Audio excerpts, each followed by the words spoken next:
Hai sobat, gimana kabar kalian? Semoga disehatkan selalu dan banyak rezekinya, amin. Jangan lupa untuk berlangganan. Dengan Anda berlangganan, Anda menjadi orang pertama di channel ini yang memiliki hak istimewa. Pada kesempatan kali ini, Sabta Novel akan melanjutkan Tales of Herding Gods episode 1406-1410. Untuk melihat video selengkapnya, sahabat bisa kunjungi playlist yang telah Mimin sediakan.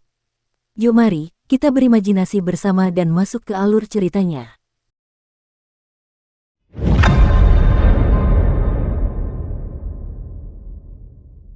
Kaisar Dewa Langsuan mengangkat buah dao tinggi-tinggi ke udara dan mengamatinya berulang kali. Hatinya dipenuhi dengan kegembiraan yang tak berujung, dan ketika dia menoleh kembali untuk melihat Kinmu, dia tampaknya tidak lagi menggambarkannya sebagai orang yang menyebalkan. Sebaliknya, dia tampak sedikit imut. Yang muliamu, bekerjalah dengan baik di bawahku. Dia tak dapat menahan tawa. Saya suka melihatmu sebagai menteri pengkhianat, orang bodoh yang tidak punya pilihan selain menjilat saya. Kinmu mengingatkannya dengan ramah, Kaisar Ilahi, buah dao ini mengandung kesadaran ilahi dari praktisi kuat zaman prasejarah. Berhati-hatilah agar tidak dirasuki. Jika Kaisar Ilahi benar-benar dapat mengekstraksi dao agung kehidupan abadi dari buah dao ini, maka tidak akan menjadi masalah besar bagi saya untuk menjadi menteri dan si bodoh Anda.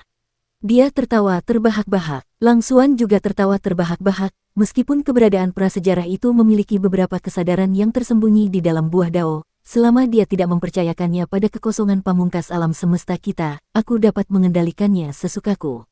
Jika aku tidak dapat mencapai kekosongan pamungkas, dia hanyalah buah kesemek yang lembut. Kinmu melihatnya bahagia, ia mengambil kesempatan itu untuk berkata, Kaisar Dewa, lihat, aku akan membantumu memulihkan Danau Giok dan mengembalikan kejayaan Danau Giok dari era yang tak terlupakan. Aku juga akan membantumu datang ke sini untuk menaklukkan buah dao dan membiarkan Kaisar Dewa mendekati alam terakhir. Lalu, bisakah Danau Giok Kaisar Dewa? Tidak, Kaisar Dewa Langsuan menyimpan buah dao, dan senyum di wajahnya memudar. Kinmu segera berkata, maksudku, karena aku sudah memberikan kontribusi yang begitu besar, bisakah Yang Mulia mengizinkan para dewa di bawah komandoku untuk datang dan memahami dao agung dari platform Giok? Itu akan menghabiskan uang. Kaisar Dewa Langsuan berkata terus terang, tidak ada gunanya bahkan jika Anda memanggil saya Yang Mulia. Anda memeras saya untuk 20% cairan primordial kekacauan primordial, dan saat saya memikirkannya, hati saya sakit. Jika Anda ingin orang-orang Anda memasuki platform Jade untuk memahami, Anda harus mengeluarkan uang. Kinmu berkata dengan marah, kamu sama sekali tidak peduli dengan wajahmu. Kaisar Dewa Langsuan mengangguk sambil tersenyum dan mengangkat dua jari. Jika kau ingin orang-orangmu datang ke panggung Giok untuk memahami, kembalikan 20% cairan primordial kekacauan primordial kepadaku. Kinmu menggertakkan giginya dan mengangkat satu jari. Kaisar Dewa Langsuan memikirkannya dan tersenyum. Anda baru saja memanggil saya Yang Mulia, dan kedengarannya menyenangkan di telinga. Lupakan saja, saya akan menyerahkan 20% cairan primordial kekacauan primordial lainnya kepada Anda. Kinmu menghela napas lega. Belum lagi 10% cairan primordial kekacauan, bahkan jika Langsuan menginginkan 20%, dia akan memberikannya kepadanya. Primordial Chaos Primordial Liquid adalah sumber daya yang dapat diregenerasi. Meskipun sangat berharga, di matanya, itu masih jauh lebih rendah daripada bakat kedamaian abadi. Bakat adalah yang paling penting. Aku ingin tahu apakah Su Senghua dan Lan Yutian telah selesai menggambar 4 gerbang surgawi besar. Aku harus membuat mereka datang. Aku tidak hanya harus memahami Danau Giok dan mengolah hati daoku, aku juga harus memetakan seluruh Danau Giok dan platform Giok. Dia berpikir dalam hati, setelah aku menyatukan alam dao dan sistem istana surgawi, aku tidak perlu lagi melihat wajah Langsuan di masa mendatang. Keduanya meninggalkan pecahan langit agung, dan Kinmu segera berpamitan. Kaisar Dewa Langsuan sedang terburu-buru untuk memurnikan buah dao, jadi dia tidak menghentikannya. Dia berpikir dalam hati, setelah aku menyatukan alam dao dan sistem istana surgawi, aku tidak perlu lagi melihat wajah Langsuan di masa mendatang. Keduanya meninggalkan pecahan langit agung, dan Kinmu segera berpamitan.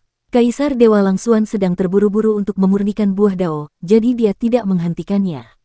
Jika Kaisar Dewa Langsuan memurnikan buah dao dan memperoleh pengetahuan dari zaman alam semesta sebelumnya, dia mungkin akan menjadi eksistensi terkuat di antara 10 orang surgawi yang terhormat.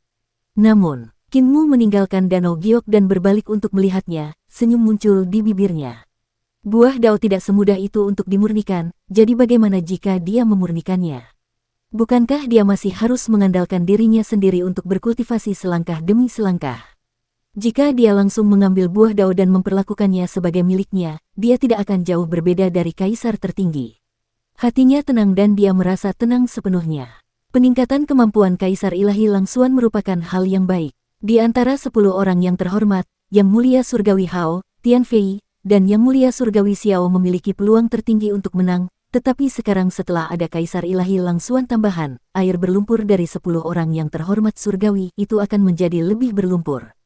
Jika Adipati Surgawi mangkat dan Yang Mulia Hong memperoleh manfaat yang paling besar, saya khawatir dia harus menambah Yang Mulia Hong yang lain. Qin Mu mengangkat kepalanya dan menatap langit istana leluhur. Adipati Surgawi pasti sedang melihat istana leluhur sekarang, kan?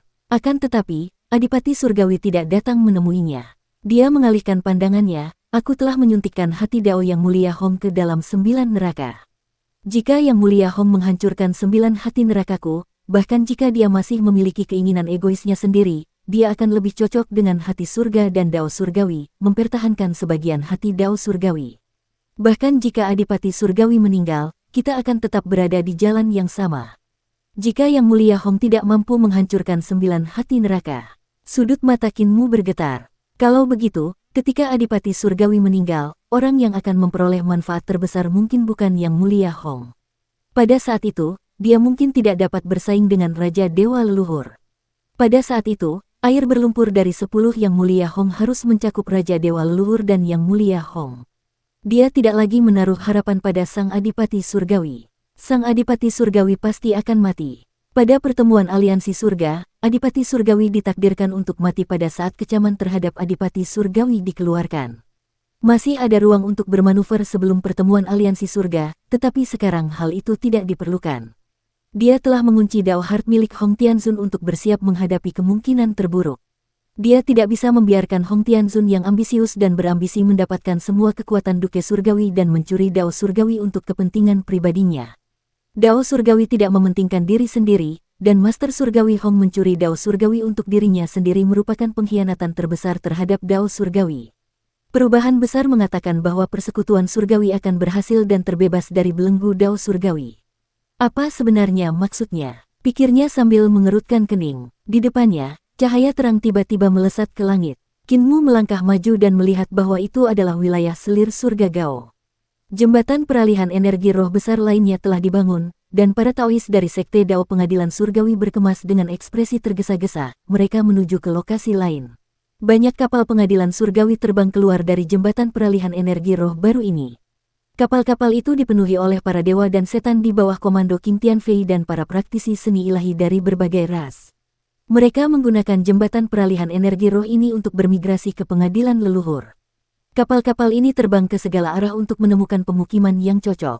Qin Mu menatap langit. Sudah ada 3 jembatan peralihan energi spiritual yang menghubungkan istana surgawi. Ketika semua jembatan peralihan energi spiritual dibangun, mereka akan dapat menarik istana surgawi ke istana leluhur.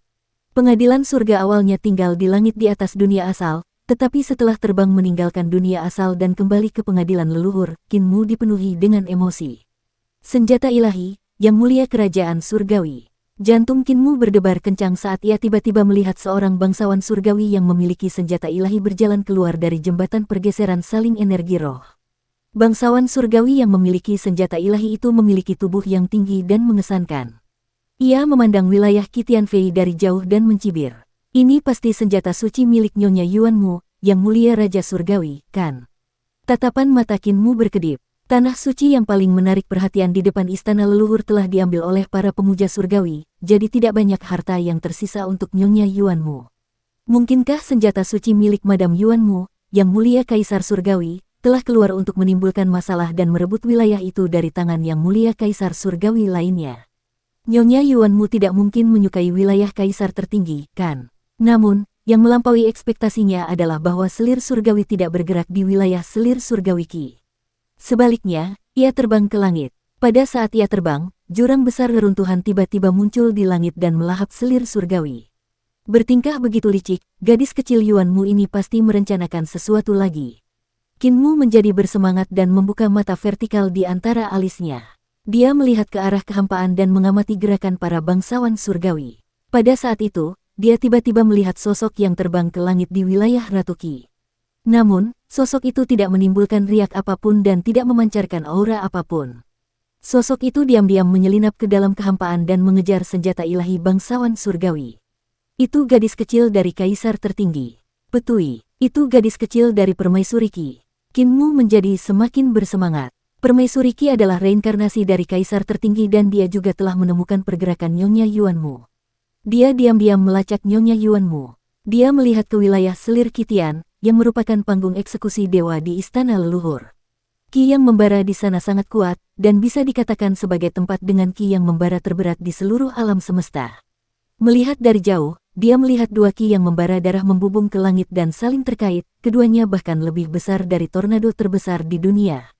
Dua aura jahat dan merah darah itu sangat tajam. Qinmu tidak bisa menahan diri untuk tidak menggigil saat melihatnya dari jauh. Bagaimana aura pembunuh dari tahap eksekusi dewa terbentuk? Mengapa aura pembunuhnya begitu kuat? Dia benar-benar ingin masuk dan mengalami tahap eksekusi dewa, tetapi tepat di pinggiran wilayah selir surgawi Qi, dia bisa merasakan aura pembunuh itu tampaknya menjadi ancaman bagi Dao Agung Langit dan Bumi. Datang ke sini, dia hanya merasakan rune Dao Agung di tubuhnya hancur satu persatu dan terpotong menjadi dua. Platform eksekusi dewa di istana leluhur tidak mungkin sekuat itu. Qinmu tidak bisa menahan diri untuk tidak menggigil beberapa kali. Roh primordialnya juga merasakan kekuatan tajam tak tertandingi yang menyerangnya seperti pisau tajam tak terhitung jumlahnya yang dapat menebas kapan saja. Yang lebih mengerikan lagi adalah bahwa platform eksekusi dewa dapat menebas jantung Dao.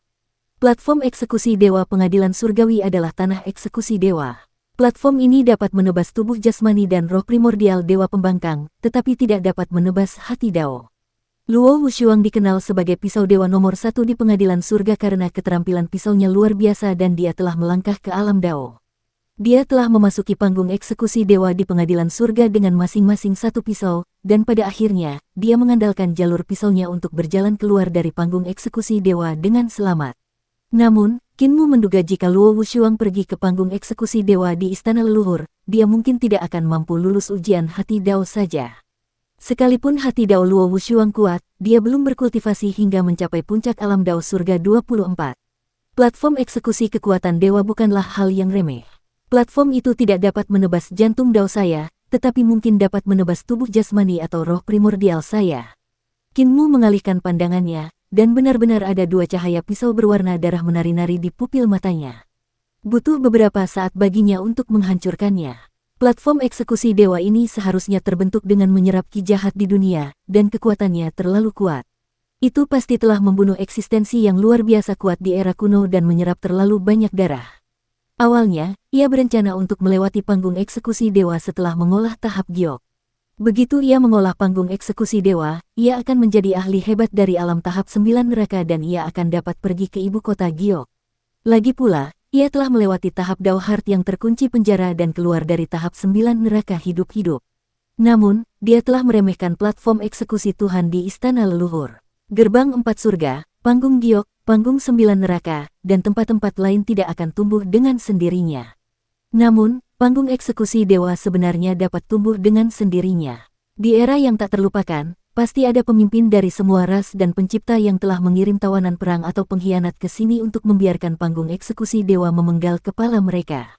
Darah segar telah memberi makan panggung eksekusi dewa untuk menjadi lebih kuat dan lebih kuat, sampai-sampai meskipun itu adalah ranah keempat dari ranah istana surgawi, tetapi kekuatannya bahkan dapat membunuh beberapa praktisi kuat di singgasana kaisar semudah memotong sayuran.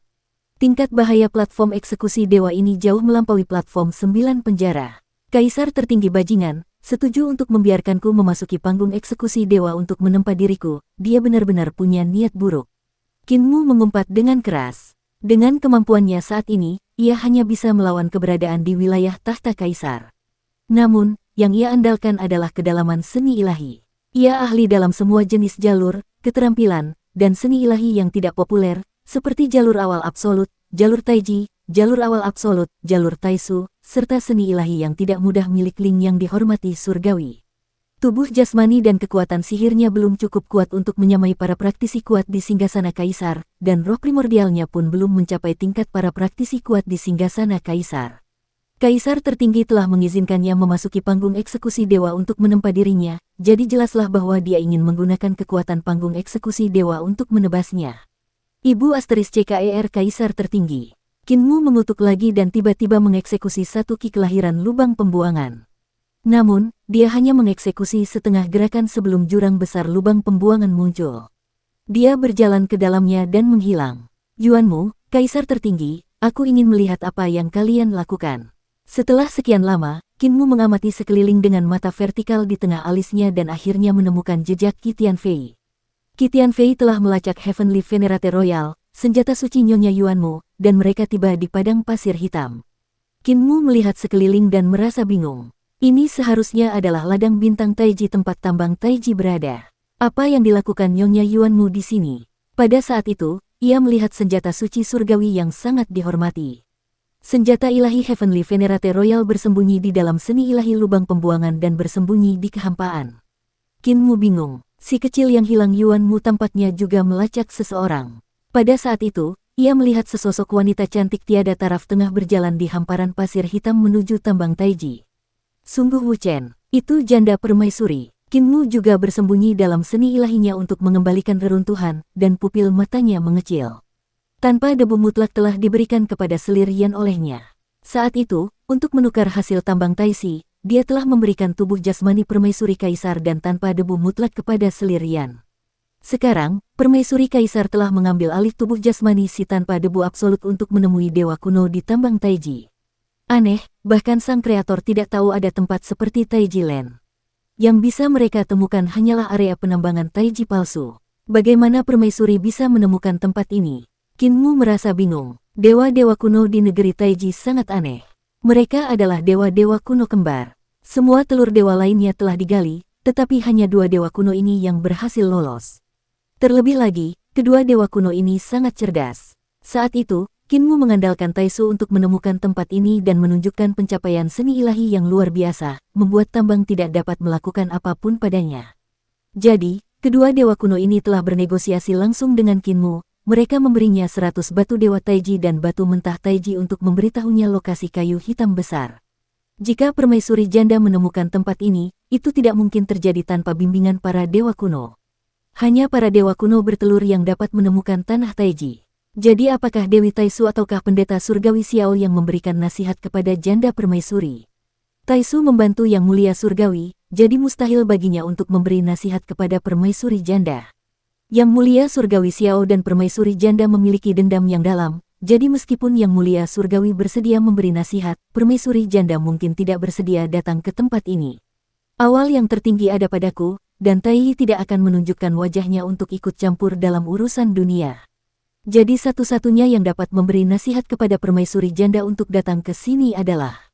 Ekspresi Kinmu aneh, hanya dewa kuno Taiji sendiri. Taisu telah menemukan pemuja surgawi surga luas untuk menjadi asistennya untuk merebut kembali urat mineral Taisu dan membantunya mencapai Dao. Urat mineral dewa kuno Taiji masih utuh. Alasan mengapa dia menggandeng permaisuri kaisar mungkin untuk menemukan seorang penolong di antara 10 pemuja surgawi untuk membantunya merebut dunia. Kedua dewa kuno ini tidak acuh tak acuh seperti yang mereka katakan. Dia segera membuat penilaiannya sendiri. Yang menyebabkan masalah bukanlah Nyonya Yuanmu, tetapi dewa kuno Taiji. Kedua dewa kuno ini pasti telah melihat pembukaan istana leluhur oleh 10 pemuja surgawi dan tahu bahwa tambang mereka akan sulit dilindungi. Mereka tidak tahu kapan mereka akan ditemukan, jadi mereka membuat persiapan. Mereka akan memasuki dunia manusia. Pada saat itu, senjata suci milik Kaisar Langit sedang menatap Jue Wuchen, sementara King Tianfei sedang menatapnya. Kinmu menatap mereka bertiga pada saat yang sama. Jue Wuchen tampaknya tidak merasakan apapun saat dia terus berjalan menuju tambang Taiji. Lambat laun, Kinmu menyadari ada yang tidak beres dan melihat sekeliling dengan tergesa-gesa. Tempat yang dituju Jue Wuchen bukanlah pusat tambang Taiji. Menurut metodenya, dia hanya akan menyimpang dari tambang dan tidak memasuki tambang yang sebenarnya. Benar, Dewa Kuno Taiji merasakan bahwa seseorang mengikutinya dan menciptakan tambang palsu. Kinmu langsung tersadar, kedua dewa kuno ini memang jago berpura-pura. Dan Ibu Suri tidak hanya punya tubuh jasmani Jue Wuchen yang bisa digunakan, dia juga punya tubuh aslinya. Dia tidak lagi mengejar selir Qiang Tian, Jue Wuchen, dan Yu Tian, sang ahli senjata surgawi. Dia mundur diam-diam dan bergegas menuju tambang yang sebenarnya. Tambang Taiji adalah jalan yang sudah dikenalnya. Terakhir kali dia datang ke sini, dia perlu menggunakan kekuatan benteng Azure Glass Heaven untuk melewati wilayah bintang Taiji yang sangat berbahaya. Kali ini, dia mahir dalam 4 seni ilahi Dao Agung dari awal absolut, Taishu, dan Taiji. Tidak ada bahaya sama sekali ketika dia masuk jauh ke dalam wilayah bintang Taiji. Kinmu mengikuti area pertambangan. Setelah beberapa lama, dia tiba-tiba berbalik dan melihat bahwa dia telah lama meninggalkan benua istana leluhur dan telah tiba di langit berbintang yang luas. Dia menoleh ke belakang dan melihat bahwa masih ada padang pasir di depannya. Dia masih berada di istana leluhur. Ini adalah bagian luar biasa dari medan bintang Taiji. Kedua dewa kuno ini memiliki seni ilahi yang luas. Kaisar Tai dan Nyonya Yuanmu juga merupakan ular lokal dari istana leluhur, tetapi untuk menemukan area pertambangan Taiji, mereka harus melalui banyak kesulitan. Selain itu, mereka dibawa oleh Jue Wuchen ke area pertambangan palsu lain yang dibuat oleh dewa kuno Taiji, jadi saya khawatir mereka tidak akan dapat mengetahui bahwa itu palsu. Kinmu menggelengkan kepalanya. Pada saat itu, dia melihat permaisuri kaisar. Seperti yang diharapkannya, permaisuri kaisar mengendalikan tubuh aslinya dan berjalan di padang pasir hitam. Pasir hitam yang berterbangan adalah bintang-bintang yang tak terhitung jumlahnya, dan angin kencang yang bertiup kencang. Pasir hitam menari-nari di udara, dan kepadatannya tak tertandingi, bahkan lebih padat daripada hujan badai. Pasirnya adalah bintang-bintang, dan angin kencang menyapu pasir hitam itu. Ketika pasir itu menghantam tubuh seseorang, itu setara dengan bintang-bintang yang tak terhitung jumlahnya yang saling berjatuhan. Jika seseorang menggunakan kemampuan mereka sendiri untuk menghalanginya, akan sangat sulit bagi mereka untuk melewati gurun itu. Tubuh Kinmu berubah menjadi wujud tak berwujud dan tak berwujud. Dia membiarkan pasir hitam itu mendarat di tubuhnya dan melewati tubuhnya, tetapi itu tidak menyakitinya sedikitpun. Aneh rasanya mengatakan bahwa gurun pasir hitam itu sangat berbahaya, tetapi jalan yang ditempuh oleh janda permaisuri itu tenang. Angin hitam menderu di kedua sisi, dan pasir hitam menari-nari di tiup angin. Namun, jalan di depannya mulus. Itu memang dewa kuno Taiji yang membimbingnya, pikir Kinmu dalam hati. Dia mengamati sekelilingnya dengan saksama, tetapi dewa kuno Taiji seharusnya tidak memperhatikannya. Kepadatan pasir hitam yang melewati tubuhnya sama dengan tempat lain, jadi pasir itu tidak ditujukan padanya. Jika mereka menemukannya, kedua dewa kuno itu seharusnya bisa menargetkannya dan menyebabkan lebih banyak perubahan pada medan bintang Taiji. Meskipun mereka tidak bisa membunuhnya, mereka bisa membuatnya tidak bisa mengetahui lokasi tambang. Akhirnya, permaisuri sampai di pusat lapangan bintang Taiji. Sebuah pegunungan yang tampak seperti urat naga membentang melalui seluruh lapangan bintang, membelahnya menjadi dua. Bagi Kinmu, ini adalah padang bintang, namun baginya, ini hanyalah gurun pasir. Apa yang dilihatnya adalah gurun. Permaisuri janda memanjat pegunungan dan melihat gunung-gunung di depannya bergerak secara otomatis. Beberapa gunung tiba-tiba berubah dari batu tak bernyawa menjadi binatang besar dengan tubuh dari daging dan darah, secara otomatis berdiri untuk memberi jalan baginya. Beberapa lembah menggembung secara otomatis, berubah menjadi jalan yang mulus. Kedua dewa kuno itu masih bias. Terakhir kali aku datang ke sini, mereka mencoba menghentikanku dengan segala cara yang mungkin, tetapi ketika permaisuri datang ke sini, dia tanpa malu-malu mencoba menjilatku. Kinmu tidak dapat menahan diri untuk menggelengkan kepalanya dan mengikuti Ibu Suri ke dalam tambang. Permaisuri melangkah maju dan memasuki tambang. Ia melihat sekeliling, tetapi ketika melihat perubahan yang tak terduga di tambang, ia tak kuasa menahan diri untuk mendecakkan lidahnya karena heran. Meskipun dia juga seorang dewa kuno, dia tidak memiliki kemampuan dewa kuno Taiji. Sebagai salah satu dewi lubang pembuangan, permaisuri janda, yang merupakan ibu dunia, juga sangat iri dengan kemampuan dewa kuno Taiji. Akhirnya, dia tiba di pusat tambang Taiji dan melihat altar 8 trigram alami. 7 batu mentah Taiji menjaga telur dewa kuno, memancarkan cahaya tenang yang cocok dengan tambang dan sangat damai. Permaisuri kaisar membungkuk pada telur dewa kuno di altar dan perlahan duduk. Dia berkata, "Saudara Dao, di sini tenang dan tidak ada yang mengganggumu. Bolehkah aku tahu mengapa kamu memanggilku ke sini?" Suara Dao dalam telur itu bergetar dan berubah menjadi suara. Kadang-kadang suara itu adalah suara pria dan wanita. Dia tersenyum dan berkata, "Saya mengundang saudari ke sini untuk bersekongkol dalam sebuah acara besar." Permaisuri kaisar tersenyum tipis dan tidak segera menanggapi kata-katanya. Dia melihat sekeliling dan berkata, "Meskipun di sini sepi, seseorang tampaknya telah datang ke sini. Bahkan salah satu batu mentahmu hilang." Terdengar suara laki-laki dari dalam telur dan berkata sambil tersenyum, ngomong-ngomong, beberapa tahun yang lalu, ada tamu tak diundang yang meraba-raba ke tempatku dan memeras 1 batu asli dan 100 batu dewa dariku. Permaisuri tak kuasa menahan diri untuk tidak tergerak dan bertanya dengan rasa ingin tahu, siapa yang berani memeras saudara Dao. Orang itu adalah Kinmu dan yang mulia surgawimu, yang mengikuti di belakang saudara perempuanku. Suara perempuan terdengar dari dalam telur dan berkata dengan senyum lembut, yang muliamu, tidak perlu bersembunyi lagi. Aku sudah menemukanmu sejak lama. Karena aku melihat mantra dan seni ilahi milikmu, aku tahu aku tidak bisa menghentikanmu, jadi aku bertahan dengan sabar.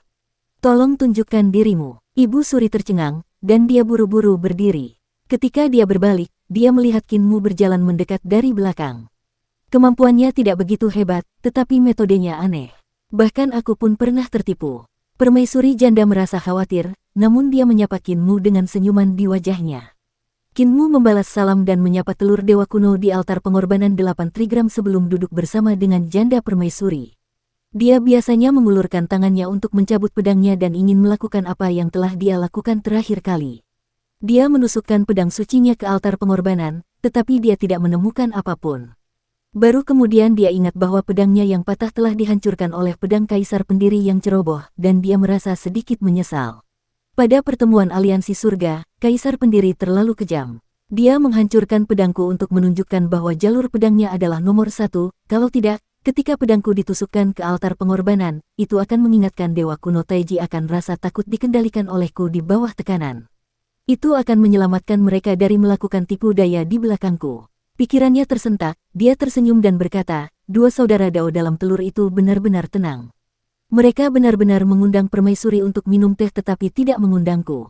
Di mana persahabatan kita? Tanah suci pertama dari istana leluhur, hutan hitam besar dari istana leluhur, 100.000 gunung hitam besar, tempat di mana tidak ada burung yang buang air, aku telah mengambilnya. Aku belum mengucapkan terima kasih kepada kalian berdua. Pria dalam telur itu tertawa keras dan berkata dengan suara yang jelas, yang muliamu, jangan mencoba menjadi anak baik setelah memanfaatkanku. Kamu telah menerima banyak manfaat dari kayu hitam besar itu. Apakah kamu masih membutuhkan aku untuk menunjukkannya? Suara dewa kuno wanita itu terdengar, dan dia berkata dengan tegas, bagi orang lain, itu adalah tempat paling berbahaya di istana leluhur, tetapi bagimu, itu adalah tempat paling suci. Apakah kita benar mengatakan itu? Kinmu mendengus dan ingin menusukkan pedangnya ke altar pengorbanan, hati kedua dewa kuno ini tidak sederhana. Hanya ketika pedang diletakkan di atas telur, mereka akan mengatakan yang sebenarnya, tetapi sayangnya. Aku harus menemukan emas dewa terbaik dan menempa pedang dewa terbaik. Ngomong-ngomong, sepertinya aku telah ditipu oleh kakek bisu. Dia berbohong kepadaku bahwa pedang patah yang kutempa adalah senjata dewa terbaik. Dia dalam keadaan linglung dan tanpa sadar menarik janggut di dagunya. Ketika permaisuri melihat bahwa dia masih bisa memikirkan hal lain dalam situasi seperti itu, dia tidak bisa menahan diri untuk tidak mengaguminya, yang muliamu tampaknya tidak berperasaan sepanjang waktu. Aneh, saudara Dao di tambang Taiji lahir dengan latar belakang yang sama dengan pria yang tidak berperasaan itu. Seberapa kuat seni ilahinya, mengapa kata-katanya sedikit takut padanya? Dia tidak tahu bahwa terakhir kali Kinmu datang, dia telah melalui banyak kesulitan dan rintangan. Jika dia tidak mempelajari seni ilahi yang sulit diperoleh, dia akan dibunuh oleh Dewa Kuno Taiji dan tambang. Mayatnya akan berada dalam ribuan postur yang berbeda. Dewa Kuno Taiji takut padanya karena dia tidak dapat berbuat apa-apa padanya dan telah ditikam di altar pengorbanan olehnya. Tentu saja Dewa Kuno dalam telur tidak akan memberitahu permaisuri tentang hal ini. Saudara Taois, mengapa kau memanggilku ke sini? Tanya permaisuri. Suara laki-laki terdengar dari dalam telur. Beberapa tahun yang lalu, Taisu datang mencariku. Dia ingin aku keluar dari gunung dan bersekongkol dengannya, tetapi aku menolak. Namun, dia menolak untuk melepaskannya. Dia lahir prematur dan kami tidak dapat melakukan apapun padanya. Dalam keputusasaan, kami harus memberitahunya untuk mencari Dewa Surgawi Haotian. Permaisuri sedikit terkejut. Dewa kuno lain di dalam telur pergi mencari Dewa Surgawi Haotian. Dengan dukungan dewa kuno seperti itu, Dewa Surgawi Haotian akan semakin sulit dihadapi. Suara perempuan terdengar lagi dari dalam telur, kali ini, istana leluhur terbuka sepenuhnya, jadi mungkin sulit bagi tempat kita yang sunyi untuk tetap sunyi. Itulah sebabnya kita membutuhkan seorang rekan Taois. Karena kita menderita kerugian dari makhluk pasca Natal dan diancam oleh orang itu, kita tidak punya pilihan selain menyerahkan batu mentah Taiji kita. Itulah sebabnya kita tidak bisa mempercayai makhluk pasca Natal. Kinmu menyentuh hidungnya dan ingin mencabut pedangnya untuk menusukkannya ke altar pengorbanan. Aku harus memurnikan pedang dewa lainnya. Itulah sebabnya kita harus mencari sahabat Dao yang dapat kita percaya dari para dewa kuno. Suara laki-laki terdengar dari altar pengorbanan. Taiji, jalan yin dan yang, berubah tanpa henti. Semua dewa kuno di dunia ini cocok dengan jalan kita, dan yang saling melengkapi adalah permaisuri. Permaisuri adalah jalan yang melahirkan para dewa kuno. Dia adalah orang yang kembali ke reruntuhan, tempat di mana semua hal berakhir, dan juga tempat di mana semua hal dilahirkan. Suara wanita itu terdengar dari dalam telur, teratai kembar. Yang satu melambangkan Dao kehancuran, Dewi kehancuran yang suka melihat dunia dalam kekacauan. Yang satu lagi melambangkan Dao kehidupan, dewa kuno yang memelihara semua makhluk hidup. Inilah alasan mengapa dewa kuno awal yang absolut memilihmu sebagai permaisurinya. Lubang pembuangan Ibu Yuan adalah jurang yang melahap segalanya. Lubang pembuanganmu adalah wanita mistis yang memelihara segalanya. Yang satu hancur, dan yang lain lahir. Dengan bantuanmu, penciptaan yin yang kami dapat diselesaikan. Dengan bantuan kami, kamu juga dapat menengahi antara hidup dan mati dan menyatu dengan Yuanmu, menjadi eksistensi yang unik. Kakak, kemunculan kembali istana leluhur di dunia berarti ini adalah dunia yang penuh pertikaian besar. Pertempuran di masa depan akan 100 kali lebih intens dan hebat daripada perang kehancuran di era kuno. Menghadapi perang yang 100 kali lebih merusak daripada Sang Pencipta, semua orang berisiko mati. Termasuk dewa-dewa kuno, para bangsawan surgawi, AS, dan bahkan eksistensi yang telah mencapai Dao, ada kemungkinan mati. Bergabunglah dengan As dan buatlah persiapan. Bagaimana menurut Anda? Tubuh permaisuri bergetar, 100 kali lebih dahsyat daripada pertempuran Blood Rush. Bagaimana itu mungkin? Ibu Suri memandang Kinmu, tetapi ekspresinya masih acuh tak acuh. Seolah-olah dia sudah lama mengetahui hal ini dan tidak terkejut sama sekali. Permaisuri janda menenangkan diri dan berpikir sejenak, mendiang suamiku lahir prematur dan digali oleh kaisar tertinggi untuk disembah, jadi dia memiliki cacat besar dalam kultivasi dan kemampuannya. Saudara Dao telah diam di sini selama miliaran tahun yang tak terhitung jumlahnya, jadi dia seharusnya berkultivasi dengan sempurna dan tidak akan berada dalam situasi yang sama dengan mendiang suamiku. Mengapa kalian berdua begitu takut dengan masa depan? Arti dari kata-katanya sebenarnya adalah untuk bertanya kepada dewa kuno Taichi. Mereka bersembunyi di sini dan dengan tenang menyerap kekuatan urat mineral. Setelah sekian lama, mereka seharusnya bisa lahir dengan sempurna, jadi mengapa mereka belum lahir juga? Namun, bagaimanapun juga, dia adalah permaisuri, jadi pertanyaannya cukup bijaksana. Secara logika, kita memang bisa dilahirkan. Waktu yang lama sudah cukup bagi kita untuk menyerap semua kekuatan dan kultivasi urat mineral. Suara laki-laki di dalam telur berkata, namun, istana leluhur telah membatasi kelahiran kami. Ibu Suri bingung, dan Kinmu juga tidak bisa menahan rasa ingin tahunya. Tubuhnya tidak bisa menahan diri untuk mencondongkan tubuh ke depan. Suara perempuan dalam telur itu berkata, kami telah menyerap kekuatan tambang Taiji, dan itu tidak pernah berhenti sejak alam semesta terbuka. Ketika ras pencipta bangkit, mereka mulai menambang tambang-tambang, dan kelimanya telah ditambang sebelumnya. Ada seorang saudara Dao yang lahir sebelum Sang Pencipta. Dia meninggalkan tambang kosong dan bebas serta tidak terkekang. Ketika dia lahir, tidak ada gangguan dari dunia fana. Dao agung itu murni. Begitu dia lahir, dia melampaui dan menjadi Dao. Pria dalam telur itu berkata, setelah dia adalah saudara Tao awal yang absolut. Saudara Tao awal yang absolut memiliki harapan untuk menjadi seorang Tao setelahnya. Sayangnya, dia digali ketika dia baru setengah jalan melalui pertumbuhannya dan disembah oleh Sang Pencipta sebagai harta karun. Sebelum dia lahir, dia sudah terkontaminasi. Sangat sulit baginya untuk menjadi seorang Master Tao. Dia harus mengeluarkan kekuatan pemujaan Sang Pencipta dari tubuhnya dan mengambil kembali semua kekuatan urat mineral awal yang absolut. Saudara Taois ketiga adalah Taisi. Ketika dia digali, dia juga diperlakukan sebagai harta karun yang besar dan disembah oleh dunia. Namun, dia kemudian jatuh ke tangan klan Yu dari kediaman kaisar tertinggi. Setelah Kaisar Tai dikalahkan, dia jatuh ke tangan Taichu. Taichu tidak lagi dalam keadaan seperti telur. Dia memiliki keinginan untuk berkuasa dan khawatir penampilannya yang sempurna akan mengancam posisinya. Oleh karena itu, dia memenjarakannya. Taisu juga orang yang hidupnya keras. Dia digali dari urat mineral oleh keluarga Sin Sang Pencipta dan dibawa ke keluarga Yu. Setelah itu, dia jatuh ke tangan kura-kura hitam Kaisar Utara dan diperlakukan sebagai harta karun.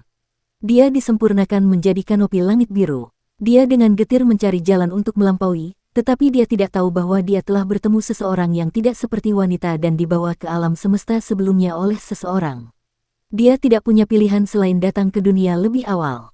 Jika dia ingin menjadi seorang Tao, karmanya akan sangat hebat. Dia tidak hanya harus membalas dendam atas klan Sin perempuan, klan Juyu, dan disempurnakan menjadi harta karun, dia juga harus membalas dendam karena datang ke dunia lebih awal. Ada juga karma dari era alam semesta sebelumnya yang masih perlu diselesaikan.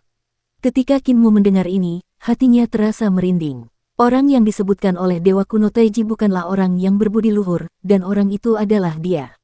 Dia keluar dari hutan hitam besar pada malam hari dan membawa telur Taisu ke saat zaman alam semesta sebelumnya telah hancur. Dia tidak punya pilihan selain mengangkat telur Taisu tinggi-tinggi di udara dalam upaya untuk kembali ke pohon dunia, dan Taisu juga telah lahir pada saat itu. Kelahiran Taisu ada hubungannya dengan dia. Adapun kami pun telah tercemar oleh urusan dunia. Wanita dalam telur itu mendesah, setelah kami mengamati pertemuan sesama Taois, kami pertama-tama menjadi waspada. Dengan kewaspadaan, kami tidak lagi menjadi hati Dao yang murni. Sejak saat itu, kami selangkah lagi untuk mencapai Dao. Namun, kami tidak menduga hal ini pada saat itu. Kami membuat tambang palsu untuk menipu Sang Pencipta, sementara urat mineral yang asli disembunyikan oleh kami. Dengan cara ini, kami tinggal selangkah lagi untuk mencapai Dao. Pria dalam telur itu mendesah, kami mengerahkan area bintang Taiji untuk membunuh Sang Pencipta dan makhluk lain yang memasuki tambang demi melindungi diri kami. Dengan niat membunuh, kami semakin jauh dari pencapaian Dao. Saat itu, kami tidak menyadarinya. Kami pikir kami telah berhasil. Wanita dalam telur itu berkata, kami bersembunyi. Kami selalu gelisah. Kami selalu khawatir Kaisar Tai akan menemukan kami dan awal mula absolut akan menemukan kami. Hanya ketika awal mula absolut memimpin dewa-dewa kuno lainnya untuk menyegel istana leluhur, kami merasa tenang. Kami merasa bahwa kami dapat menyerap urat mineral Taiji untuk menjadi Dao.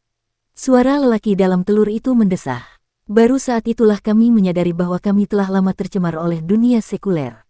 Meskipun kami tidak mengalami gangguan dari dunia sekuler, kami semakin jauh dari menjadi Dao. Tidak hanya itu, kami juga menemukan hal mengerikan lainnya. Suara laki-laki dan perempuan terdiam. Hati Kinmu sedikit tergerak, dan dia memiliki tebakan yang mengerikan. Dia membuka mulutnya untuk bertanya, tetapi dia menahannya. Dukung terus channel YouTube Sabta Novel. Permaisuri janda lebih tenang darinya dan masih menunggu dengan tenang. Setelah beberapa saat, suara laki-laki dan perempuan di dalam telur itu saling tumpang tindih, dan mereka berkata serempak, meskipun istana leluhur telah disegel, kami menemukan bahwa tidak hanya kami di istana leluhur, tetapi ada yang lain juga. Jantung Kinmu bergetar hebat, dan dia berpikir, sudah kuduga, ternyata sama saja dengan dugaanku. Pengadilan leluhur disegel, tetapi tidak dapat menyegel saudara Dao yang telah lahir sebelumnya. Dia sulit dipahami dan tidak terduga. Namun, orang-orang lain di pengadilan leluhur bukanlah dia. Yang lainnya datang dari bawah tanah, tetapi mereka tidak datang dari bawah tanah. Mereka adalah sisa-sisa zaman alam semesta sebelumnya. Mereka datang dari zaman alam semesta sebelumnya. Mereka sudah membuat persiapan. Mereka sudah memasang banyak jebakan di istana leluhur. Mereka bahkan sudah merencanakan untuk menyerang wilayah pertambangan Taiji kita. Ketika Anda menyegel istana leluhur dan meninggalkan istana leluhur, kami merasakan bahwa reruntuhan prasejarah yang mengerikan telah tiba di area pertambangan kami. Reruntuhan itu telah mengunci kami dari penyerapan kekuatan area pertambangan dan Dao besar, membuat kemajuan kami melambat selama bertahun-tahun. Ada sedikit ketakutan dalam suara Dewa Kuno Taiji yang ada di dalam telur. Kami dilahirkan dengan hati yang takut dan tinggal selangkah lagi untuk mencapai Dao. Karena itu, ketika tamu tak diundang datang ke area pertambangan, kami meminjamkan batu mentah Taiji karena kami tidak dapat menyerap banyak kekuatan dari batu mentah selama jutaan tahun terakhir. Kami tidak dapat menyerap banyak kekuatan dari area pertambangan, jadi tidak ada salahnya meminjamkannya kepadanya untuk jangka waktu tertentu. Kinmu segera membuka mata vertikal di tengah alisnya dan melihat ke bawah tanah tambang. Mata ilahinya tak tertandingi, dan dia bahkan bisa melihat melalui pecahan surga besar di bawah Danau Jade. Dia bisa segera melihat seluruh bawah tanah tambang Taiji. Dia melihat pecahan kuno dari langit yang menjulang tinggi menggerogoti ladang bintang dan melahap tambang. Ada reruntuhan misterius yang berada tepat di bawah tambang Taiji, ada bangunan aneh di reruntuhan yang terbuat dari emas suci terbaik. Meskipun ditutupi karat berbintik-bintik, riak-riak dao besar masih bisa terlihat mengalir di permukaan. Seharusnya itu adalah reruntuhan yang ditinggalkan oleh peradaban yang sangat maju yang telah menggunakan emas suci tertinggi untuk membangun kota suci dalam upaya untuk bertahan hidup dari kehancuran besar alam semesta dan datang ke alam semesta baru. Namun, Kinmu tidak melihat makhluk hidup di sana, seolah-olah kehidupan mereka telah hancur. Karena itu adalah bagian dari surga yang agung, seharusnya tidak sesederhana itu. Namun, permaisuri janda tidak dapat melihat pemandangan ini dan tidak memahami ketakutan Dewa Kuno Taiji, saudara Dao. Karena kalian semua terkunci dan tidak dapat meningkatkan kultivasi kalian, kalian seharusnya tidak dapat datang ke dunia dengan sempurna. Karena kalian semua telah berhenti tumbuh, apa yang bisa dikatakan tentang membantuku? Dia berkata dengan acuh tak acuh, maafkan kelancanganku, tetapi keuntungan adalah yang utama. Jika aku tidak memiliki cukup keuntungan, mengapa aku harus bekerja sama denganmu? Jika kamu tidak dapat membantuku, maka membentuk aliansi denganmu dan bergandengan tangan untuk melawan malapetaka di masa depan hanyalah lelucon.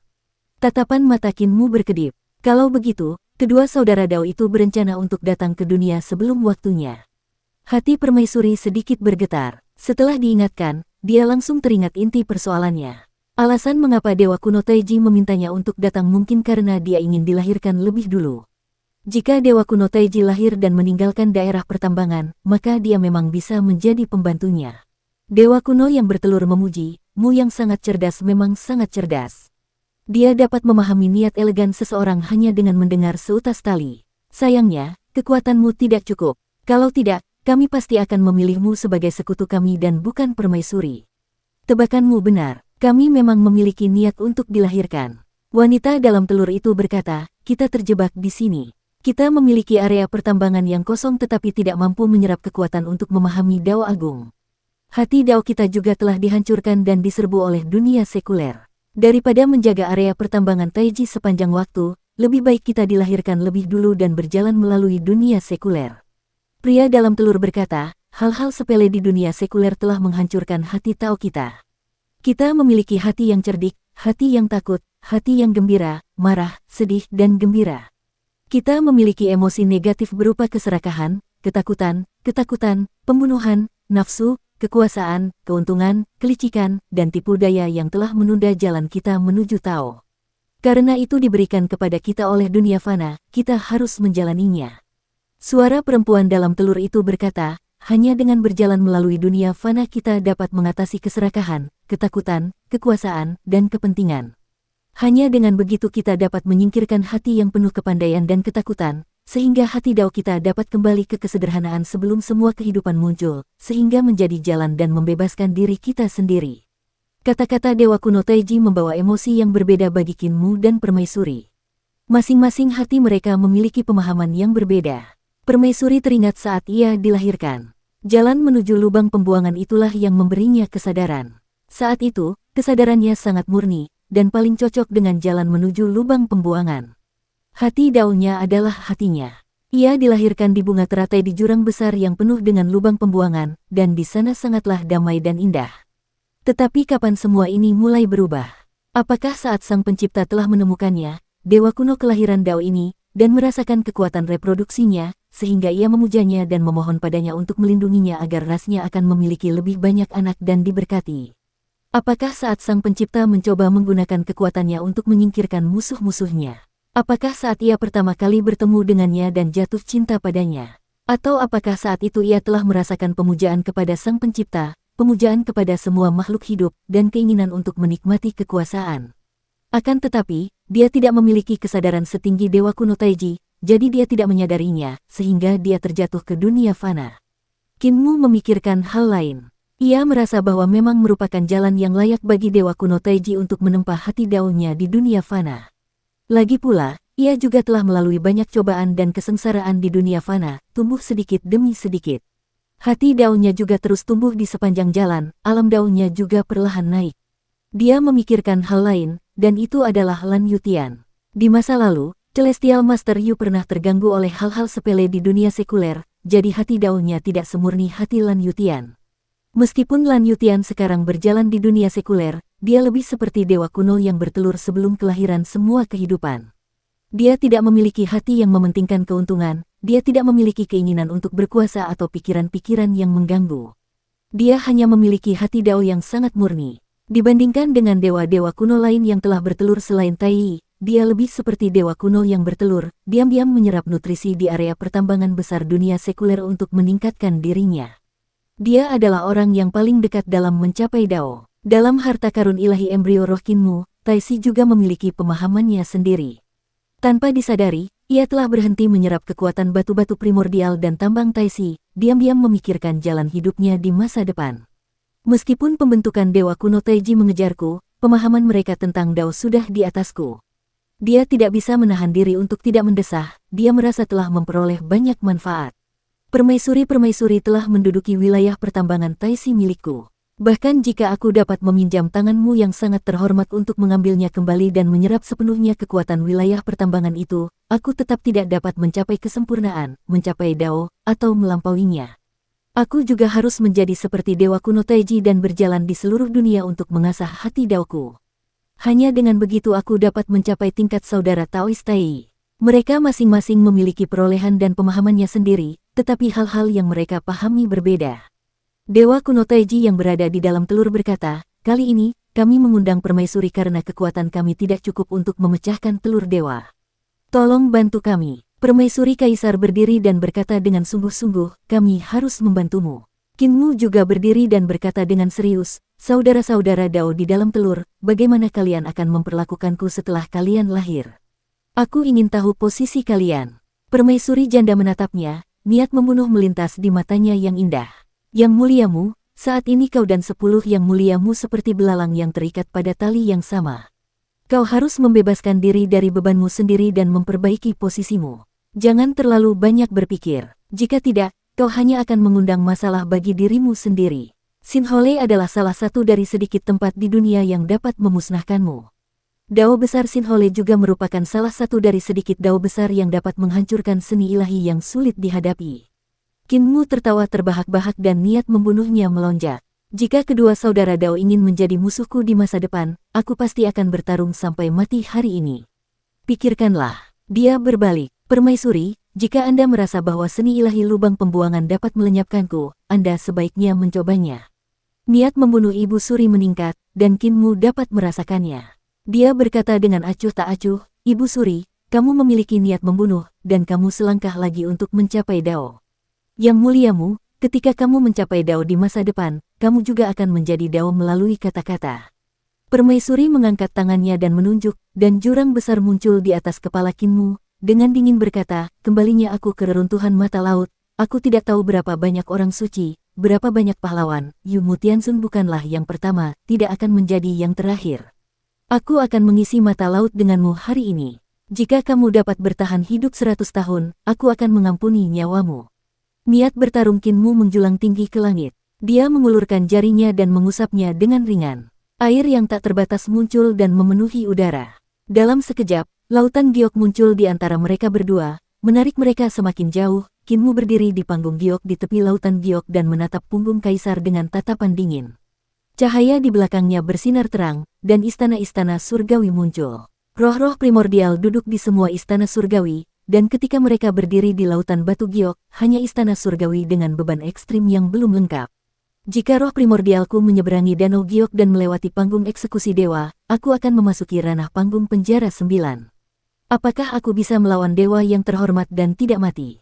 Cahaya terang berkelebat di matanya, dan keyakinan yang mengerikan mulai muncul di hatinya. Dia ingin melawan dewa surgawi secara langsung. Permaisuri kaisar tidak secara pribadi diturunkan oleh Dewa Yan, jadi jika Dewa Yan telah turun secara pribadi, dia tidak akan memiliki pikiran yang begitu berani. Kemampuan permaisuri yang tidak terduga, tetapi permaisuri kaisar hanyalah dewa kuno. Bahkan jika dia dikendalikan oleh roh primordialnya, dia tidak dapat dibandingkan dengan semua kecakapan bertarungnya. Jika Qinmu melintasi 2 alam berturut-turut, bahkan jika alam ini belum lengkap, kultivasinya akan tetap melambung, dan peningkatan kemampuannya akan mencengangkan. Dalam keadaan seperti itu, apakah dia mampu melawan orang yang sangat terhormat? Karena dia telah mengolah jade lei, dia butuh kesempatan untuk pamer. Dia perlu melihat kultivasinya, kemampuannya, dan ranah daunnya. Keduanya hampir meledak. Permaisuri Kaisar hendak bergerak ketika Dewa Kuno Taiji di dalam telur tiba-tiba menghela napas dan berkata serempak, "Kalian berdua, tenanglah.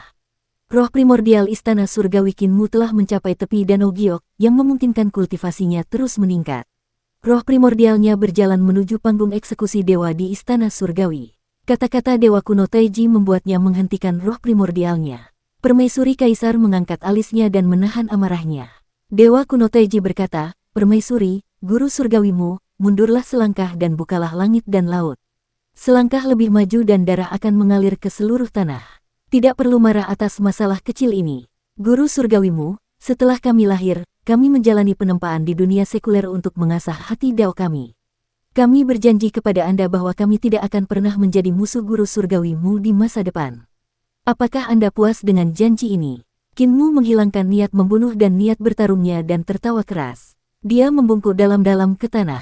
"Terima kasih atas kebaikan kalian, Saudara Dao. Aku sangat berterima kasih. Aku harap kalian berdua tidak akan melupakan apa yang kukatakan hari ini." "Saya tidak berani lupa," suara laki-laki dan perempuan Dewa Kuno Taiji tumpang tindih di dalam telur. "Dengan kata-katamu, aku bisa merasa tenang." Kinmu mundur selangkah dan melirik permaisuri sebelum berbalik untuk pergi. "Permaisuri, aku akan menunggumu di luar." Permaisuri Kaisar mengabaikannya dan bertanya, "Kapan saudaraku ingin lahir?" Dewa Kuno Taiji sedikit terkejut dengan kepergian Kinmu, tetapi karena masalah yang dihadapi terkait dengan apakah mereka berdua dapat dilahirkan atau tidak, dia tidak menganggapnya serius. "Kekuatan kami tidak cukup untuk memecahkan cangkang telur, jadi kami meminta permaisuri untuk mengambil tindakan dan membelah cangkang telur untuk membantu kami keluar. Pengadilan leluhur mungkin tidak jauh dari kekacauan, jadi tentu saja yang terbaik bagi kami untuk keluar sesegera mungkin," katanya. "Baiklah." Permaisuri Kaisar berbalik dan berjalan keluar dari tambang. "Tubuh asliku akan segera datang. Saat itu tiba, aku akan membutuhkan bantuan kalian berdua untuk membuka reruntuhan yang kembali dan membawanya ke tambang. Aku perlu meminjam kekuatan teratai kembar untuk memecahkan cangkang telur." Dewa Kuno Taiji segera berkata, "Jangan khawatir, Permaisuri. Aku masih punya beberapa trik. Namun, Yang Mulia Surgawi, kalian berdua tidak perlu khawatir tentang masalahnya. Kalian berjanji tidak akan berurusan dengannya, tapi aku tidak melakukannya." Sosok Permaisuri Kaisar menghilang dari tambang dan berjalan ke pasir yang memenuhi langit di medan bintang Taiji. Kinmu berjalan ke separuh medan bintang Taiji lainnya, dan pasir putih menari-nari di langit. Sosok Permaisuri Kaisar juga dengan cepat menghilang ke kedalaman pasir putih, suaranya terdengar dari jauh.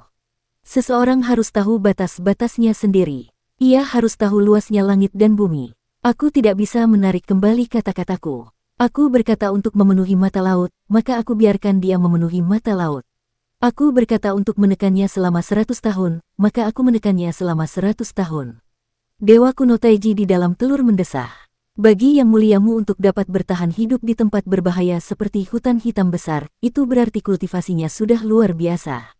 Tidak perlu terlalu khawatir tentang dia." Wanita dalam telur itu berkata, "Lagi pula, dia mengancam kita dan memaksa kita untuk menyerahkan batu mentah dan 100 batu dewa. Wajar saja kalau dia ditindas selama 100 tahun. Pria dalam telur itu berkata, "Apa yang kau katakan masuk akal. Namun, baginya untuk dapat bertahan hidup di hutan hitam besar, itu berarti bahwa ia telah memperoleh persetujuan dari saudara Taois itu. Ini adalah sesuatu yang harus kita pertimbangkan. Kita setidaknya harus memberikan sedikit muka kepada saudara Taois itu." Selain itu, dia berpikir sejenak dan berkata, "Aku bisa merasakan aura saudara Dao Taisi darinya. Baru saja, ada saat di mana auranya berasal darinya." "Kamu terlalu khawatir." Wanita di dalam telur itu tertawa. "Tidak apa-apa jika kamu khawatir tentang Dao Broter Tai, tetapi apa gunanya khawatir tentang Taisi? Kekayaan Taisi tidak melimpah, dan jauh lebih rendah dari kita. Dia adalah telur dewa kuno kedua yang digali, hanya kedua setelah Taisi, dan dia tidak memiliki kekayaan Taisi. Taichu lebih dewasa. Meskipun dia lahir lebih awal, dia juga disembah oleh Sang Pencipta. Dia kuat dan memiliki kekuatan. Apa yang dimiliki Taisi? Setelah dia digali, dia ditekan oleh Taichu.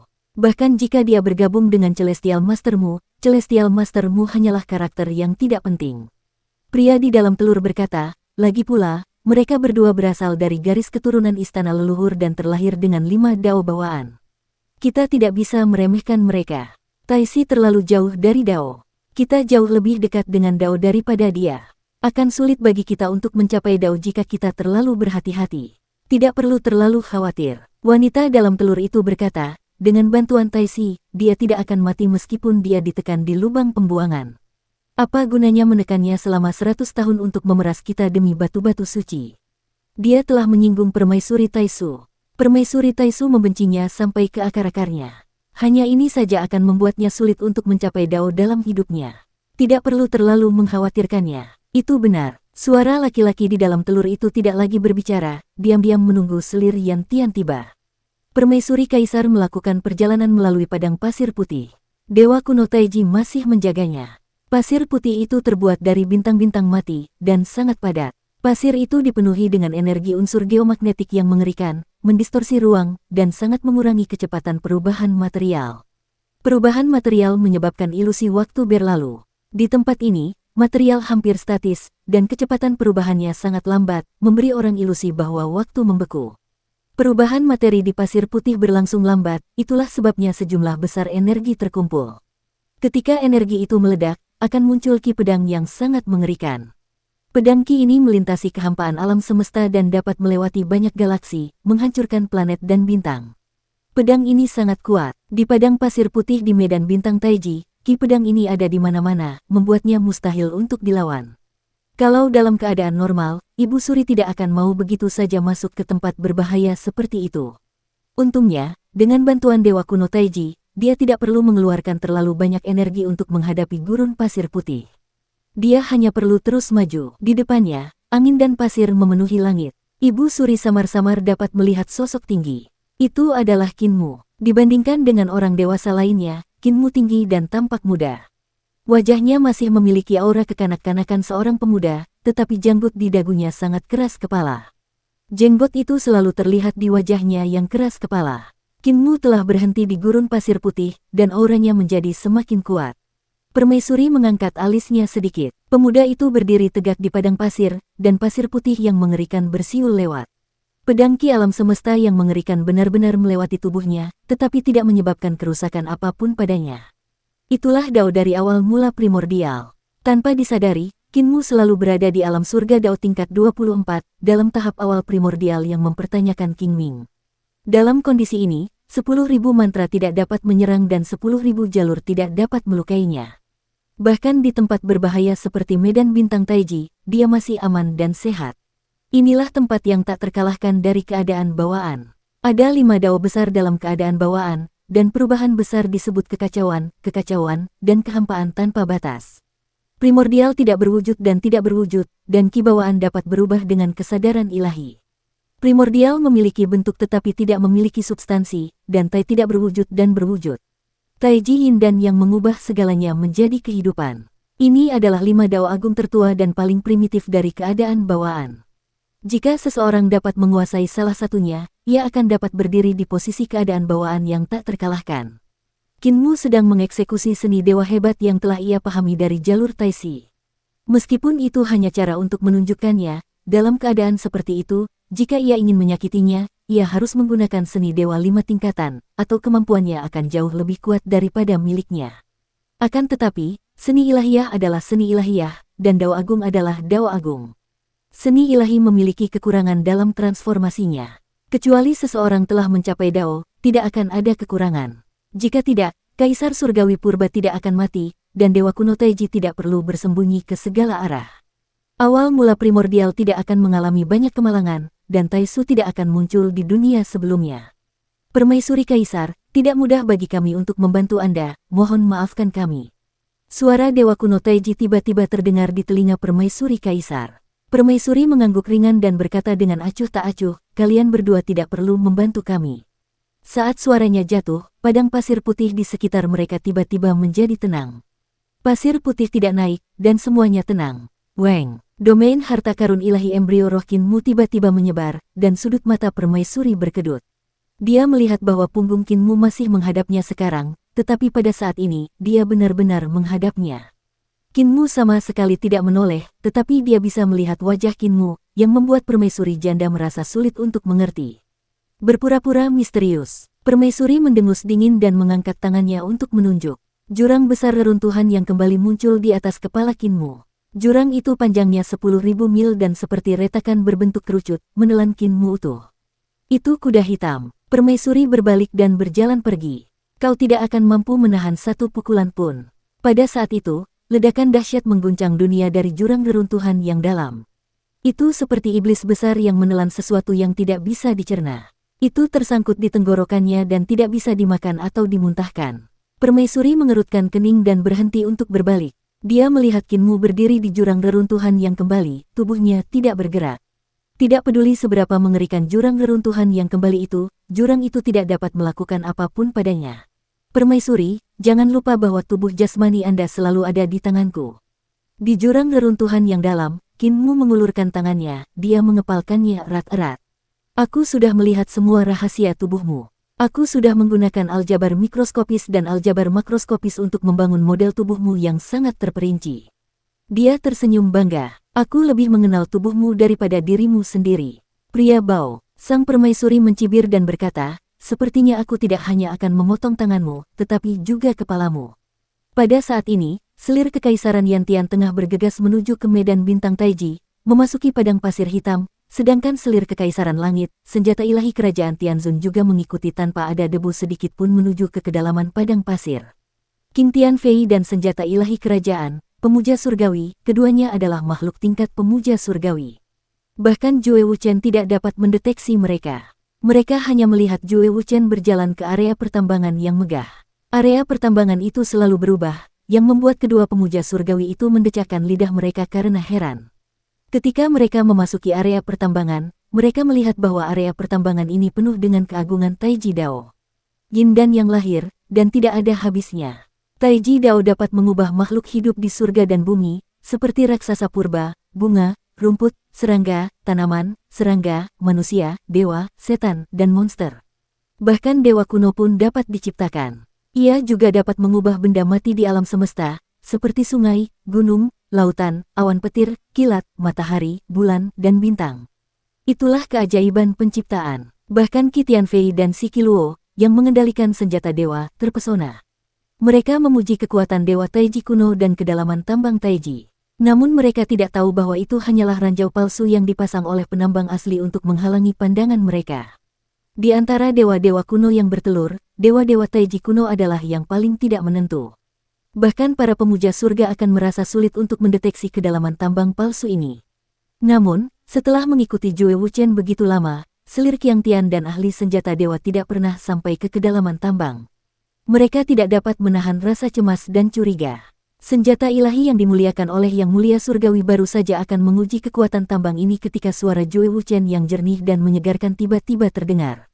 Permaisuri Guixu datang untuk mengunjungi saudara Dao. Tolong tunjukkan dirimu. Senjata ilahi yang dimuliakan surgawi segera menahannya. Namun, dia melihat bahwa perubahan di tambang berangsur-angsur mereda, dan sebuah lorong muncul di bawah kaki Jue Wuchen.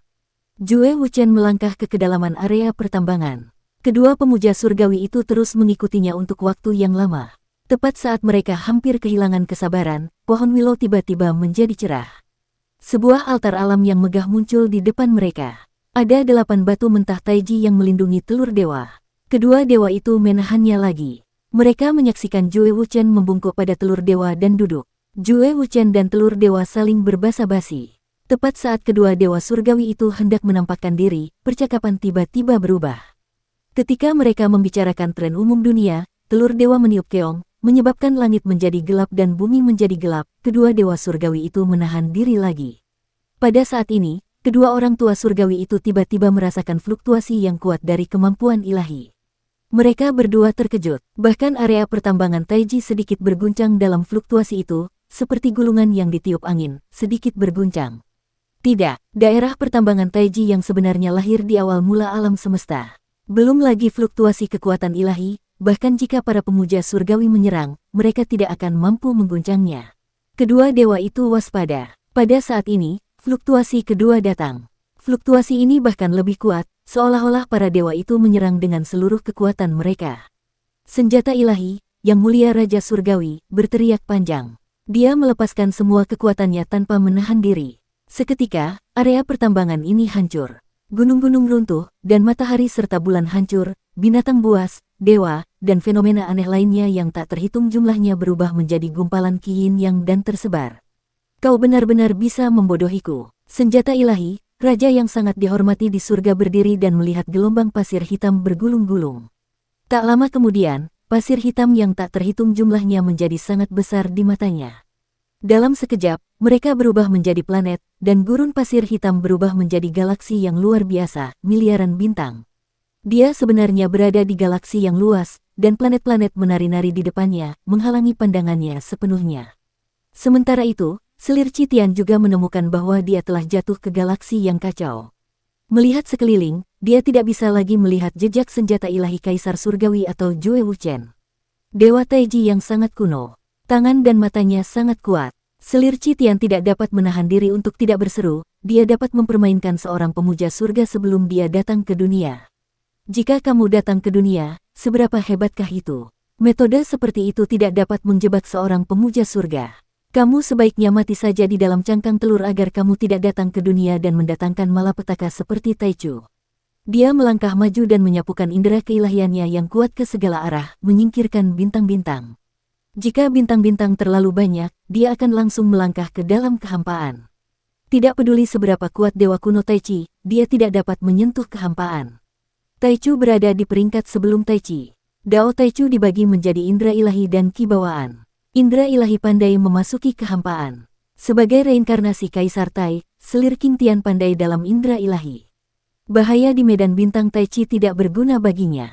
Hanya ketika dewa kuno Taichi muncul dan memasuki alam Dao, surga ke-35 akan menjadi ancaman bagi Kaisar Tai. Namun, surga ke-35 tidak akan menjadi ancaman bagi buah Dao Kaisar Tai. Hanya ketika dewa kuno Taichi mencapai Dao dan mencap kekosongan tertinggi, dia dapat menimbulkan ancaman mematikan bagi Kaisar Tai. Seperti yang dikatakan dewa kuno Taichi, mereka terlalu jauh dari Dao. Mereka perlu muncul dan memasuki dunia fana untuk menempa diri mereka agar dapat mencapai Dao. Jika tidak, bahkan jika mereka adalah dewa kuno yang bertelur, ada banyak keberadaan di dunia ini yang dapat mengancam kehidupan mereka. Selir Gaotian terbang melalui Starfield untuk mencari area pertambangan yang sebenarnya. Di sisi lain, senjata suci, Heavenly Lord Royal, dilahap oleh jurang besar yang paling dalam. Sebuah retakan besar bergerak cepat di Starfield. Kemanapun ia lewat, bahkan bintang-bintang pun ikut dilahap. Sebagai penguasa surga ke-11, kemampuan ilahiyah Nyonya Yuan Mu benar-benar dahsyat. Bahkan Taiji Starfield pun tidak dapat menghentikannya. Kedua penguasa surga itu tiba-tiba menemukan sesuatu. Di depan mereka ada jajaran gunung yang membentang melintasi medan bintang dan menekan planet yang tak terhitung jumlahnya. Pegunungan ini sungguh menggemparkan dan memberi kejutan yang tak terbayangkan kepada orang-orang. Fluktuasi kemampuan ilahi dewa surgawi berasal dari sana. Kali ini, fluktuasinya bahkan lebih jelas. Kedua dewa surgawi segera menyadari bahwa fluktuasi ini adalah kemampuan ilahi selir Tian Yan. Mungkinkah selir kekaisaran Yan mencoba membunuh dewa kuno Taiji? Keduanya terkejut pada saat yang sama. Mereka bergegas menuju pegunungan. Ketika mereka mencapai puncak pegunungan yang tak terukur itu, mereka melihat sekeliling. Tiba-tiba, hamparan bintang yang luas berubah menjadi gurun lagi. Bintang-bintang yang tak terhitung jumlahnya menghilang, hanya pasir yang bergulir yang tersisa. Hal anehnya adalah di satu sisi terdapat gurun hitam, dan di sisi lainnya terdapat gurun putih. Medan pegunungan ini rumit, dan pegunungan itu terus berubah. Bahkan kedua orang suci surgawi itu tidak dapat menemukan selir surgawi Yan untuk sesaat. Pada saat itu, fluktuasi seni ilahi kecil tiba-tiba muncul. Kedua pemuja surgawi itu buru-buru menoleh, dan mereka melihat pasir putih menari di langit. Dua sosok berlari kencang di padang pasir putih, saling bertarung. Di belakang mereka berdua terdapat istana surgawi yang bersinar dengan cahaya ilahi. Bahkan jika angin dan pasir bertiup kencang, tetap saja akan sulit untuk menghalangi cahaya dari istana surgawi mereka. Permaisuri, kakak, dasar jalang kecil. Kedua orang suci itu segera menyadari bahwa salah satu dari mereka adalah permaisuri. Orang yang sedang bertarung dengannya mengejutkan mereka. Ternyata itu adalah Kinmu, yang mulia Mu. Pada saat itu, Kinmu dengan cepat melintasi padang pasir putih. Ada jurang yang sangat dalam di depannya dan di belakangnya. Itu seperti lubang yang bisa menelan segalanya, menelan segalanya. Itulah seni ketuhanan Sang Ratu. Di bawah kakinya terdapat wilayah harta karun ilahi embrio roh, yang menyebar dan bergerak sesuai gerakannya. Di depannya, ada jarak 300 yard, dan permaisuri juga dengan cepat melintasinya. Semua jenis seni ilahi tersebar di antara jari-jari dan telapak tangannya. Tiba-tiba, 18 roh primordial terbang dari 19 istana surgawi Kinmu dan berputar mengelilingi roh primordial istana surgawi utama. Postur mereka semua berbeda, dan niat bertarung mereka menjulang tinggi ke langit. Seolah-olah 18 kaisar agung berputar mengelilingi kaisar surgawi, dan dewa-dewa kuno surga muncul dari dunia surga yang tak terhitung jumlahnya. Mereka bertarung dan membantai satu sama lain, dan tubuh mereka ganas saat mereka menampilkan citra dewa perang. Namun naga dan Han bertarung. Dari seni ilahi ini, Nyonya Yuanmu dan kaisar tertinggi benar-benar dapat melihat sisi pertempuran yang tak tertandingi antara tiga istana surgawi besar di era naga dan Han. Mereka dapat melihat bayangan pertempuran di mana Yun Lingyue telah merencanakan untuk menyergap dan membunuh kaisar tertinggi. Mereka dapat melihat bayangan Santo Dewa Pasca Keemasan dan Dewa Setengah Dewa yang telah menyergap dan membunuh kaisar surgawi pada awal mula. Mereka dapat melihat gambaran para kaisar era naga dan Han. Mereka dapat melihat pasukan besar dari tiga istana surgawi besar yang sedang berperang, dan pertempuran berdarah menjulang ke langit. Seni dewa ini adalah surga ke-17 alam Dao Kinmu, dan menampilkan pertempuran berdarah di era naga Han secara maksimal. Ledakan, Kinmu dan Permaisuri bertabrakan dengan suara keras, melepaskan kekuatan seni ilahi ini hingga batasnya. Namun, ketika dia dan Permaisuri bersentuhan, Kinmu jatuh ke belakang, dan dia hampir berbaring telentang di tanah saat dia menginjak gurun untuk segera mundur. Dia menghilangkan kekuatan Permaisuri. Saat berikutnya, jurang besar muncul di belakangnya, dan Permaisuri melangkah keluar. Lengan bajunya yang panjang berkibar tertiup angin, berubah menjadi mulut jurang besar yang langsung menuju kepala Kinmu. Momentum mundur Kinmu belum berhenti ketika ke-18 roh primordial kembali ke posisi masing-masing dan duduk di platform eksekusi dewa masing-masing. Darah dan ki jahat melingkari mereka, tetapi mereka tidak dapat melukai roh primordialnya sedikit pun. Medan pegunungan ini rumit, dan pegunungan itu terus berubah. Bahkan kedua orang suci surgawi itu tidak dapat menemukan selir surgawian untuk sesaat. Pada saat itu, fluktuasi seni ilahi kecil tiba-tiba muncul. Kedua pemuja surgawi itu buru-buru menoleh, dan mereka melihat pasir putih menari di langit. Dua sosok berlari kencang di padang pasir putih, saling bertarung. Di belakang mereka berdua terdapat istana surgawi yang bersinar dengan cahaya ilahi. Bahkan jika angin dan pasir bertiup kencang, tetap saja akan sulit untuk menghalangi cahaya dari istana surgawi mereka. Permaisuri, kakak, dasar jalang kecil. Kedua orang suci itu segera menyadari bahwa salah satu dari mereka adalah Permaisuri.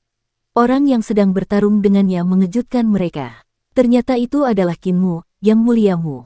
Pada saat itu, Kinmu dengan cepat melintasi padang pasir putih. Ada jurang yang sangat dalam di depannya dan di belakangnya. Itu seperti lubang yang bisa menelan segalanya, menelan segalanya. Itulah seni ketuhanan Sang Ratu. Di bawah kakinya terdapat wilayah harta karun ilahi embrio roh, yang menyebar dan bergerak sesuai gerakannya.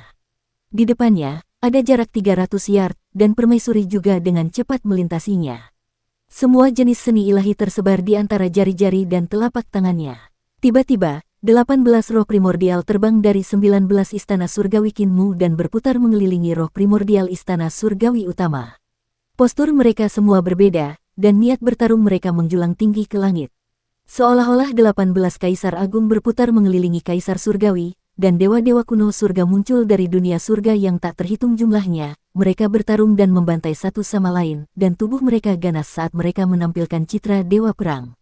Namun naga dan Han bertarung. Dari seni ilahi ini, Nyonya Yuanmu dan kaisar tertinggi benar-benar dapat melihat sisi pertempuran yang tak tertandingi antara tiga istana surgawi besar di era naga dan Han. Mereka dapat melihat bayangan pertempuran di mana Yun Lingyue telah merencanakan untuk menyergap dan membunuh kaisar tertinggi. Mereka dapat melihat bayangan Santo Dewa Pasca Keemasan dan Dewa Setengah Dewa yang telah menyergap dan membunuh kaisar surgawi pada awal mula. Mereka dapat melihat gambaran para kaisar era naga dan Han. Mereka dapat melihat pasukan besar dari tiga istana surgawi besar yang sedang berperang, dan pertempuran berdarah menjulang ke langit.